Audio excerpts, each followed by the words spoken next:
महाराष्ट्र और झारखंड के चुनाव में एक बार फिर से एग्जिट पोल फेल साबित हुए। एग्जिट पोल एग्जैक्ट पोल के बराबर में खड़े नहीं हो सके। जिस तरीके से ट्रैक रिकॉर्ड एग्जिट पोल्स का रहा है उसी तरीके से रहा।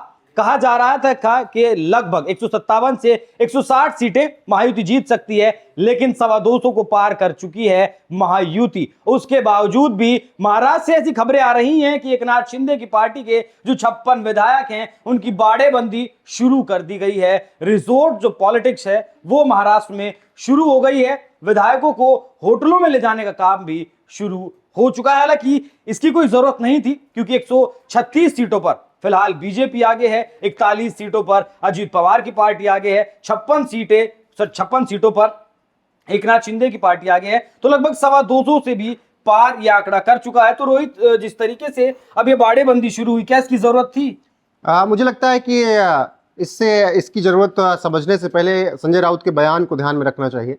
संजय राउत ने कल ही ऐलान कर दिया था कि अगर हम जीतेंगे तो हम अपने विधायकों को यहाँ नहीं रखेंगे। उन्होंने सीधे कह दिया कि महाराष्ट्र में नहीं रहेंगे, मुंबई में नहीं रहेंगे, पुणे में नहीं रहेंगे। आज भी उन्होंने अभी 4-5 घंटे पहले कहा है कि हमारे विधायकों को खरीदा जा सकता है। अब क्या खरीदोगे भाई, 230-34 है, अब क्या खरीदो? क्या यहाँ तो अजीत पवार भी निकल जाए तो कोई फर्क नहीं पड़ रहा है देवेंद्र फडणवीस और एकनाथ शिंदे को। एकनाथ शिंदे भी अगर निकल जाए तो भी हाँ, कोई भी निकल रहा है तो कोई फर्क नहीं पड़ा। 2 लोग बस रुके हैं। बीजेपी के साथ कोई भी रुक रहा है उसको अच्छा पद, अच्छा कैबिनेट मिलेगा।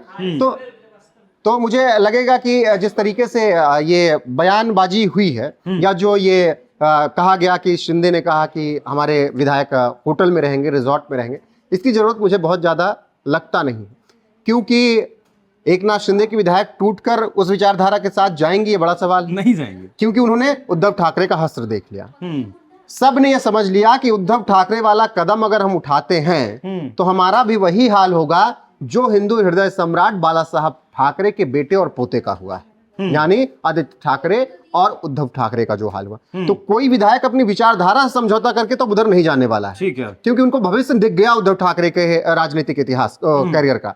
तो ऐसे में अगर एकनाथ शिंदे ने ये किया है तो उन्हें क्या अपने आपस में ही डर सता रहा है? ये कहीं दूसरा राजस्थान तो नहीं, जिस तरीके से वसुंधरा राजे ने अपने विधायकों की बाड़ेबंदी की, कह रहा और जो नेता थे जो सीएम पद पर अपना दावा ठोक रहे थे, कहीं वैसे ही तो कुछ नहीं। मैं वही कह रहा हूँ कि मैं वही कह रहा हूँ, क्या अपनों में ही डर है?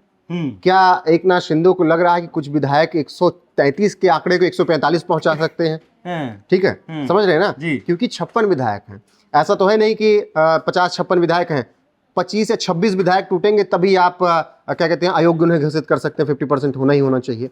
तो अगर 15 विधायक टूट जाते हैं तब तो बीजेपी अकेले यहाँ पर आ गई। बीजेपी अकेले निकाल सकती है फिर तो ना अजीत पवार की जरूरत ना शिंदे की। राजनीति में सब कुछ संभव है। ये केवल हाइपोथेटिकली हम बात कर रहे हैं, क्योंकि राजनीति में कब किसकी विचारधाराएं बदल जाए, कब किसका मन बदल जाए, कुछ पता नहीं है। कोई सुबह को 2 बजे तक दोपहर तक प्रचार करता है और 3 बजे तक उस रैली से निकलने के बाद बीजेपी के मंच पर होता है या इस्तीफा दे देता है। तो ये सब देखते हैं। जब विचारधारा बदल सकती है उद्धव ठाकरे की, तब महाराष्ट्र की राजनीति में कुछ भी हो सकता है। तो ऐसे में क्या एकनाथ शिंदे को अपने आपस में ही लग रहा है कहीं हमारे विधायक छिटक ना जाए? भाई अगर 50-60 विधायक जीत रहे हैं तो 10-15 तो ऐसे होंगे ना कि जो किसी और पार्टी के से इन्फ्लुएंस होंगे।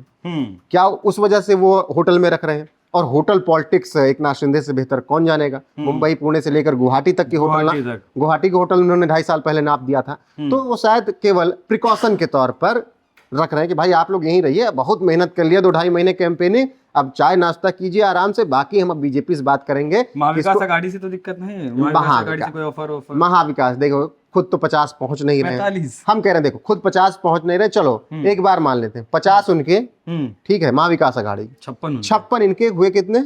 106, 41, फिर 41 अजीत पवार गए, कितने हुए? 106, 147 के आसपास पहुंच रहे हैं आप। ठीक है, क्या लगता है कि आप केवल 2 विधायक ज्यादा रख के बीजेपी को चैलेंज कर देंगे? 2 विधायक टूटने में कितने वक्त लगते हैं? हमने देखा है, हमने देखा मध्य प्रदेश में क्या हुआ, देखा ना हम सबने। हमने देखा कि हिमाचल की सरकार किस तरीके से हाल फिलहाल में चल रही थी। हमने देखा अशोक गहलोत हर दिन अपने विधायकों की गिनती करते थे कि भाई सब विधायक मौजूद हो कि नहीं। तो दो विधायक ज्यादा रखे, इन सबको मिला के महाविकास आघाड़ी इतना बड़ा रिस्क लेने वाला नहीं है। क्योंकि ऐसा तो नहीं जो 56 जीते हैं वो सब एकनाथ शिंदे के कहे में। ठीक वैसे ही जैसे उद्धव ठाकरे के कहे में एकनाथ शिंदे नहीं थे, तो वैसे 8-10 विधायक तो होंगे ना जो कि एकनाथ शिंदे के कहे में नहीं होंगे। और जब बगावत करेंगे तो वो कहेंगे ना आपने किस विचारधारा के खिलाफ लड़ाई लड़ी थी, कैसे आप जा रहे हैं। तो ये सब बातें मुझे लग रहा है प्रिकॉशन के तौर पर और बातचीत के तौर पर, चलिए अब 2-2.5 महीने बाद सब विधायक एक हो रहे हैं, तो बैठते हैं, बातचीत करते हैं, खाना पीना होगा, पार्टी सार्टी होगी, और उसके बाद फिर अगले दिन से शुरुआत करेंगे। वहां एक चर्चा होगी क्या मुझे दावा पेश करना चाहिए 56 विधायकों में 50 विधायकों पर, कैसे करना चाहिए, अगर हमें क्या उप मुख्यमंत्री पद लेना चाहिए, ये सब शिंदे पहले बात कर लेना चाहते हैं।